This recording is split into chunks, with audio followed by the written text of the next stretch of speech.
Greetings,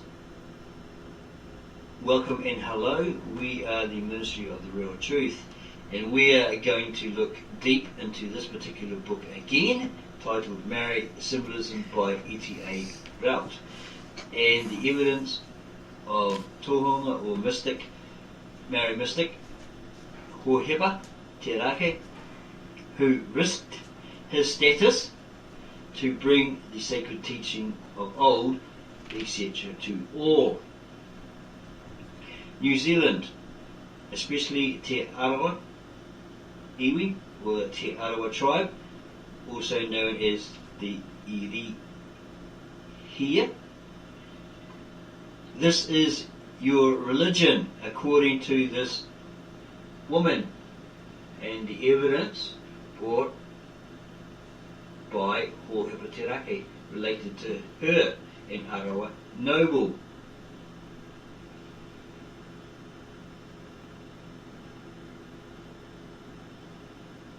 Who again risked his chiefly status, or his status, to reveal all the sacred knowledge. You are originally of the Assyrians, who left that country in the Middle East and travelled down here to New Zealand, our Te Arawa. Here we will show you the evidence as we browse through this book. This book is dedicated to my fellow countrymen, the New Zealand Maori. Turn your face to the sun and the shadows will fall behind you, Maori proverb. Contents page, prefaced by Sir William Arbuthnot. Name, says credentials, foreword by Jehovah Te Arawa, reporter's introduction, and part 1, 2, 3, and so on. Continued. List of illustrations, portrait of the author, etc. Prefaced by Sir William Arbuthnot, Lane, Bart CB, MS Consulting Surgeon to Guy's Hospital, etc. A careful reading of the manuscript of this book convinced him that it was one of the most valuable reports ever prepared regarding the natural mode of life of mankind. Long surgical experience has proved to him conclusively that there is something radically and fundamentally wrong with the civilized mode of life, and he believed that unless the present diet, ethic, and health customs of the white nations are reorganized, social decay and race deterioration are inevitable. It is almost impossible to exaggerate the mass of personal misery and national loss which follows upon the neglect of intestinal health. The New Zealand Maori view that the bowels are clean, the whole body is clean. That when the bowels are clean, the whole body is clean. It's perfectly sound scientifically, and its ethical significance is far wider and greater than most of us imagine. And he talks more about that and the reasons why you should have that clean body, clean innards, etc. The natural remedies, or rather the preventives, were clearly known to the ancient Maori. By diet and by exercise, the abdominal and pelvic muscles of Maori kept themselves physically fit and healthy.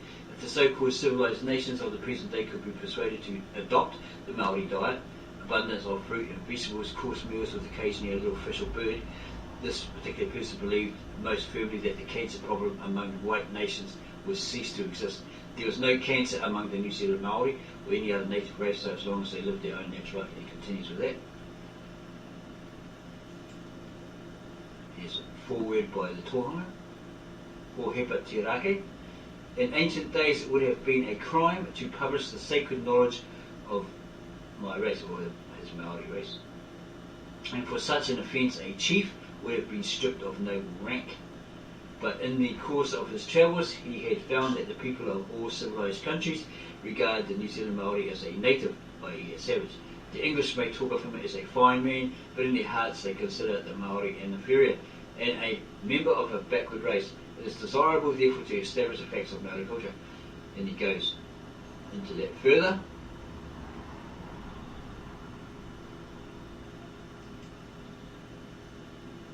Report his introduction that we stout. The major portion of the evidence in this report has been furnished by Jehovah Te Arawa, but she endeavoured to record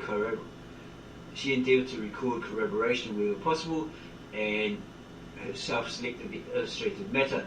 She also compiled the glossary and index and tried to make both as accurate and useful as possible, but any amendments and improvements that can be suggested by students would be welcomed.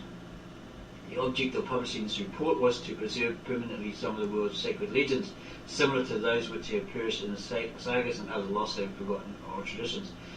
Hitherto, it is almost entirely the secular traditions of the ancient Maori, the songs and the recitations of the people, not the lore and sacred legends, which have been recorded in the numerous books written by Europeans about the Maori. Thus, many misconceptions have grown up, and it will not always be easy to secure unbiased consideration for some part of this report. Never in the history of European civilization have the sacred legends of any native race received the careful and respectful recording that should have been given, and for lack of this, many priceless legends have gone forever. With love of truth and desire for knowledge, many Europeans combine a curiously intense hostility to new facts and an implacable hatred of ethical and economic principle differences from those on which they suppose civilization to be established and maintained. In addition, they are hampered by the most amazing credulity in regard to the alleged beliefs and customs of those peoples they term natives, and by a false sense of superiority over all other peoples of all times. This combination neutralizes the moral benefits that might otherwise result from the acquirement of new knowledge. In this report, Te Arawa was not stating any set opinions or theories of her own, and she did not exclude evidence. She hasn't excluded evidence which others may misinterpret. For example, in regard to the Jews, she is not suggesting that the Maori are Jews, rather that they are Israelites. One may realize the indebtedness of the world to the Jews for the preservation of the Hebrew legends, while at the same time suspecting that this literature no more belonged to them than the philosophy of Jesus belongs to the so-called Christian nations. Her endeavour throughout had been simply to record accurate evidence and fair comment, record all faithfully and completely. In this way, only the worth of the ancient Maori civilization would be revealed.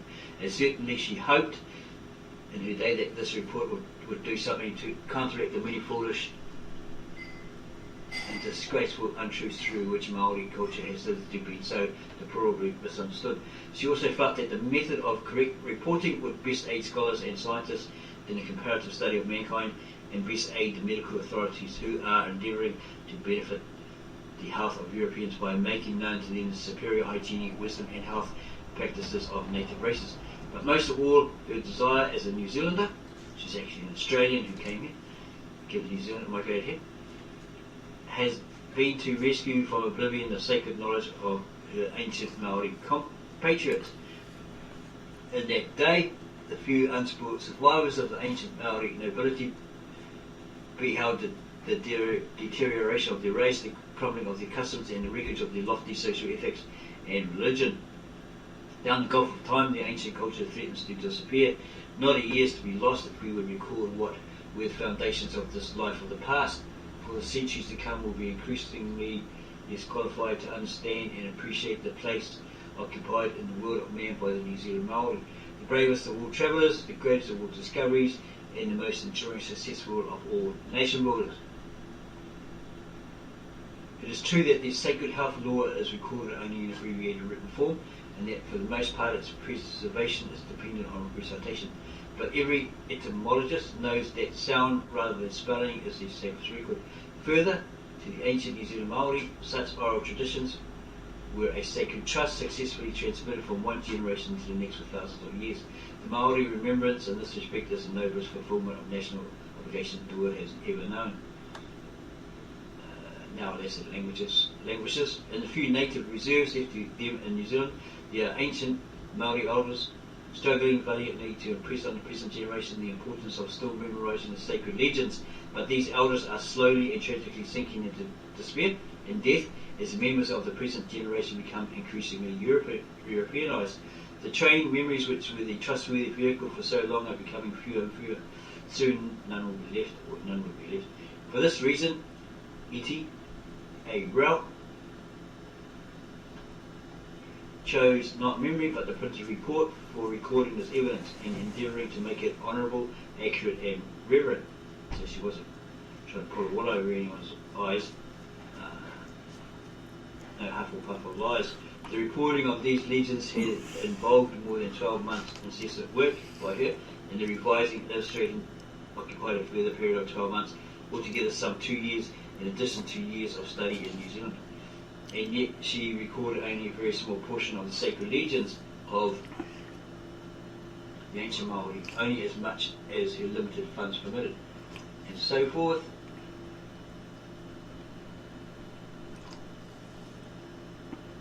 Trying to get to the part where she talks about Te Arawa.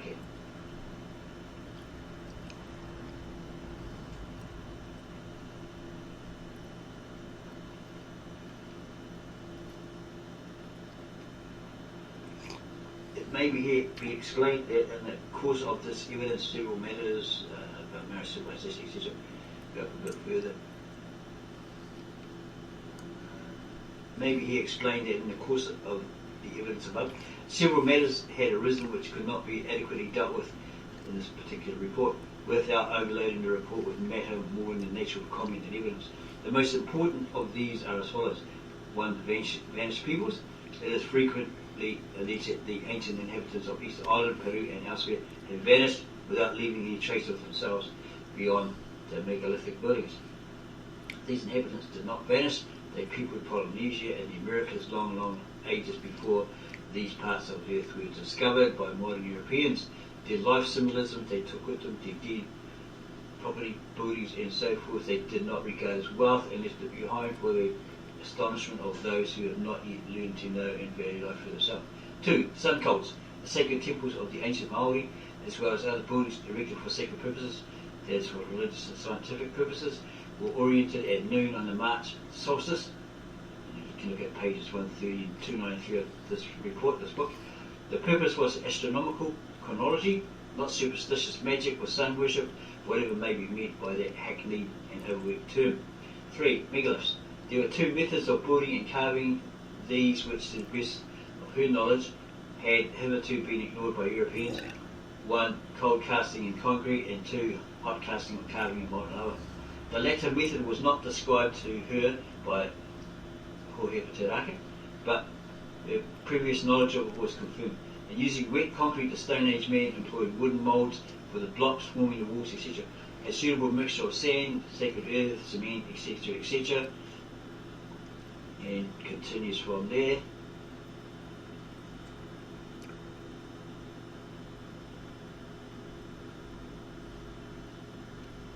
For control of fertility and martial efficiency.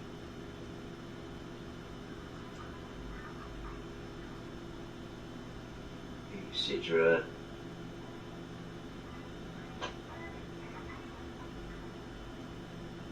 And she goes on about the Polynesian food, the taro,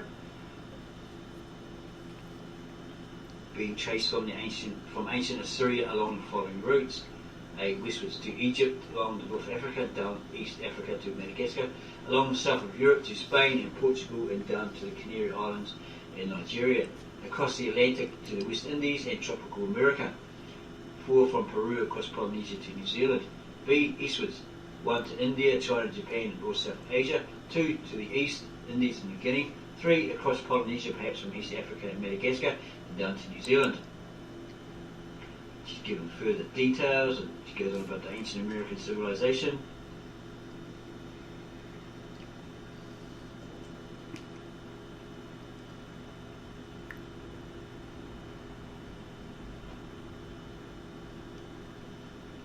We try to find that part where she states that the Te Arawa are actually the Iwi, the tribe, are from Assyria.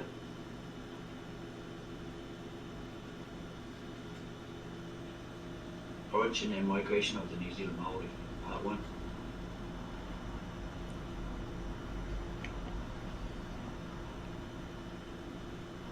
In the next few pages, the Maori migration legends, as handed down for many generations by the elders and men of learning, would be summarised as briefly and explicitly as possible.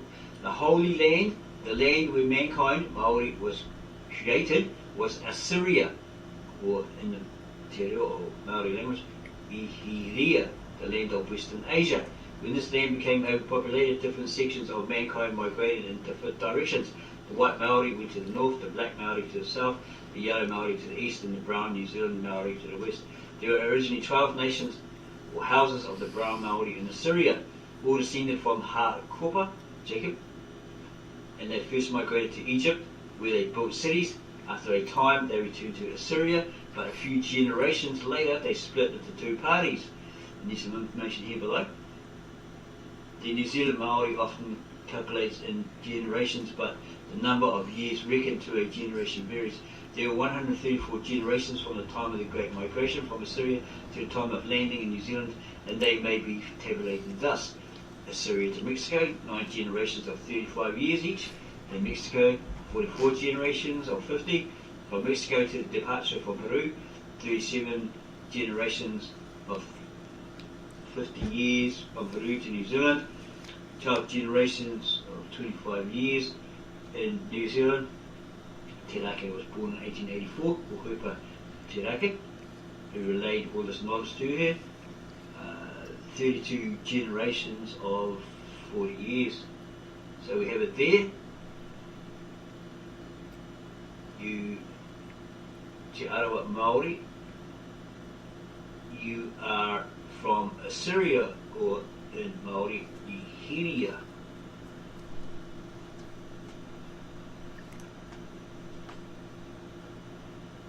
These people left there and came to New Zealand. Here's some information here on that. We'll get into this part. The settlers in Mexico had long been in possession when the great white Maori came down from the north and made war upon them. When Mexico fell, the brown Maori were scattered in defeat, some going north, others to the islands in the Gulf of Mexico, others to different parts of Central America, Yucatan, etc. Many settled in Jamaica, Hawaii, or founded colonies in Guyana, Waining, and countries afterwards said by Europeans who have been inhabited by the Arawak tribes. Those not dispersed gathered themselves together and went south, reaching Peru, which then included a great part of South Africa. There they established themselves in the new and uninhabited land, fighting wild beasts and building up their civilization. At last, a great council was held at Titicaca, and one nation, the Arawa, decided to migrate still further west. They established a colony on Easter Island where they took roots, seeds and birds with them, especially a great stock of tubers like taro, kumara, etc. Those are tube type plants, right? Got deep roots and they've got tubes. The tubers, right? And the taro, the kumara, etc. For cultivation in the new land, they hoped to find the promised land. Supplies of food running short on Easter Island, but luckily starvation was averted by the arrival of immense flocks of birds, because they kept making those statues, knocked down all the trees and kept making these rock figures. So basically there was no trees there apparently. Manu Tarara, which came from the American mainland as plover stood at Hawaii, distance of 3,000 miles, and God would cross from New Zealand to Siberia. It should be mentioned that Titicaca became a holy place to the Maori because it was there that the sacred staff had sunk right into the earth. And the stones of remembrance were commemorated by the Maori tiki, an ornament composed of the sacred life symbols, to be described at greater length in another portion of this particular book. At Easter Island, Pito o Te Whenua, the Maori erected gigantic statues, and other memorials were raised at different islands between Easter Island and New Zealand. The strong northern currents prevented the Maori travelling directly westwards, and when they reached Tahiti, some of them sailed yet further north to Hawaii. Others made their way southward and westwards, journeying through the South Sea Islands, where they met for the first time since leaving Assyria. The black Maori, quite a different type from themselves, physically, mentally and morally. Unlike the white Maori, the black Maori did not fight whomever they came across. So they're basically saying that all people were these different shades of Maori, right? Okay, that's their idea, right? Their theory, their assumption. Passing through the South sea islands and leaving monuments to mark their passage. The brown Maori ultimately reached New Zealand, some 800 strong and 7 canoes, arriving separately in different parts of the country. There they found the so-called Moriori, or Maori Uri, the descendants of their pre-human ancestor.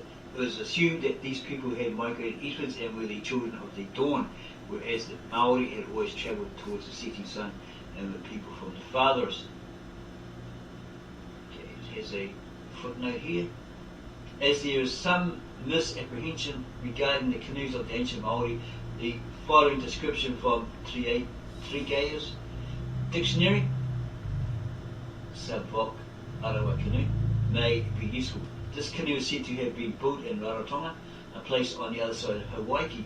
It is doubtful if this is the island now known as Ratana. Rarotonga, it's got there, R-A-T-O-E-G-A. The canoe being made of totara, a tree which does not grow in Ihoa Islands. The name of the forest where the trees grew was Tawhiti Nui, and they were dragged down the river Ho to the sea. The buildings are said to have included in the number Rata, Waiheroa, Ngahu, and Parata. It was the first canoe completed. Then followed the Tainui, Matatua, Takitumu, Kuru Haupo, Tukumaru, and Matawhaurua. These canoes were all hewn with the celebrated freestone axe made from Te Arawa, the stone fish of Ngahu. The Arawa was a very large double canoe with a house on deck and was rigged with foresail, mainsail and mizzen sail. The Arawa was burnt at Makatu by Raumati.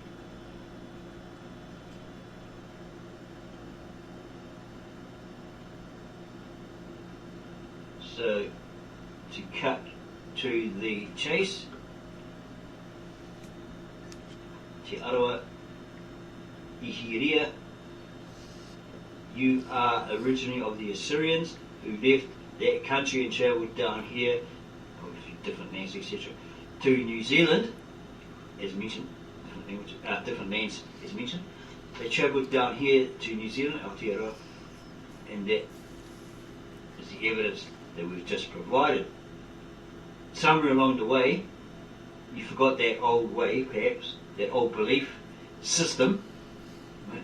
Those old beliefs, when you merged or interbred with the original peoples of this land, or those that came here after you arrived.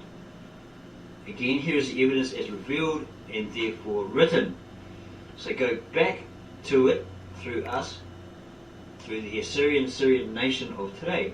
They will help you, they will guide you back to that old belief system, your original, ancient, very old belief system as Assyrian migrants who left that particular country and sailed from many countries and then ended up in New Zealand. Go back to it through us, through the Assyrian nation of today. Also, they will help you, they will guide you back. Other Maori, you are descendants of the original ancient tribes of Israel.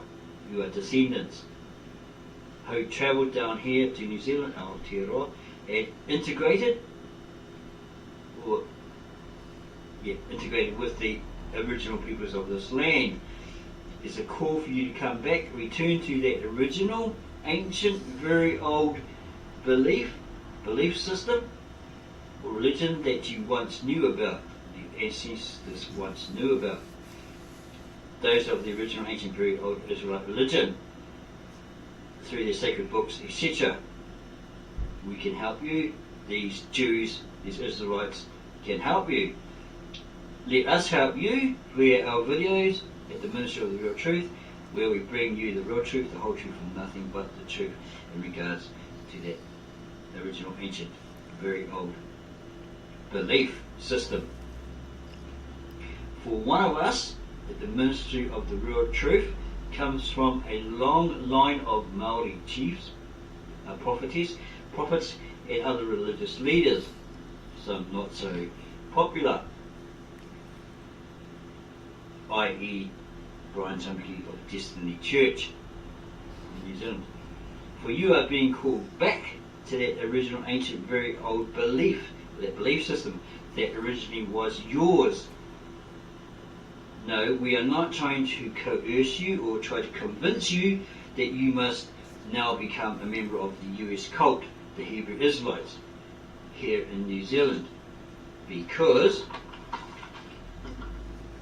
that is exactly what they are. They are a cult with their mistranslations, their modern Americanized or modern English Roman Catholic translations, mistranslations, bad interpolations, etc., full of errors, contradictions, revisions, with deliberate editings and false claims, etc.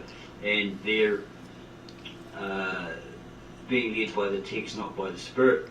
Okay, that's why they're full of dislike of the Europeans, etc., etc., and they cuss a lot and all that sort of stuff, fight amongst themselves.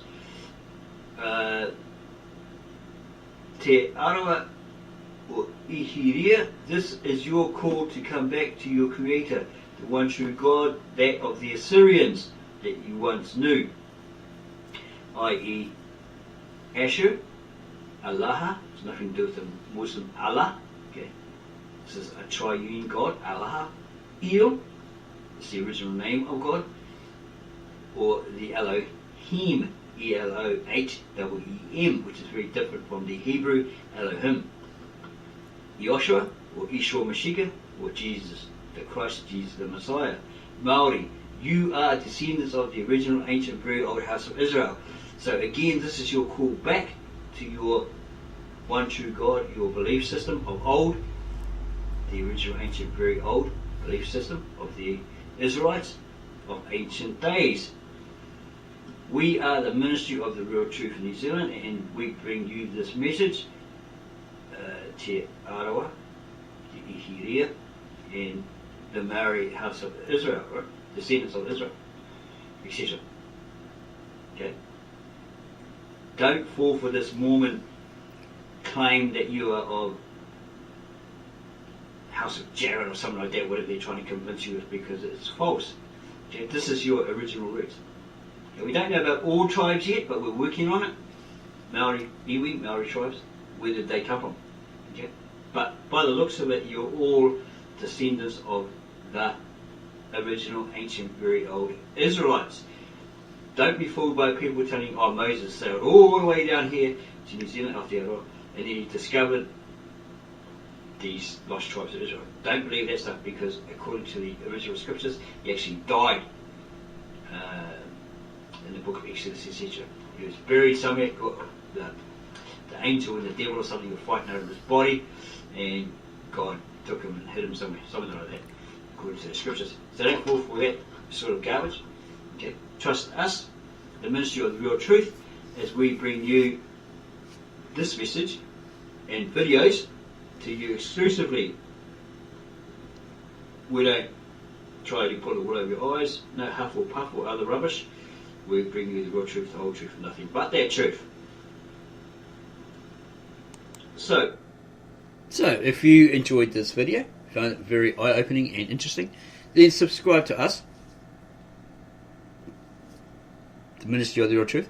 Give us a thumbs up and add your comments below in the comment section, and then go share this with all your whanau, your iwi, your Ihoa, etc., etc., even your neighbour next door, your people at church, and so forth.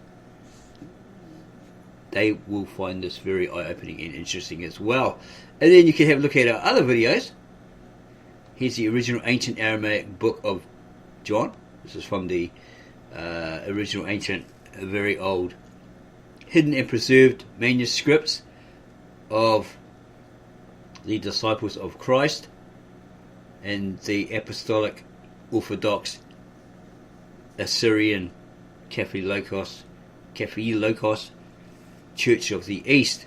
These were handed to that the ordained priest of that particular church, the Apostolic Church of the East, by the disciple Thomas, therefore hidden and preserved for over 2,000 years. They hid it from Emperor Constantine and Roman Catholics and others that want to get hold of them and destroy them, and then destroy these people as well, to establish their empirical religion.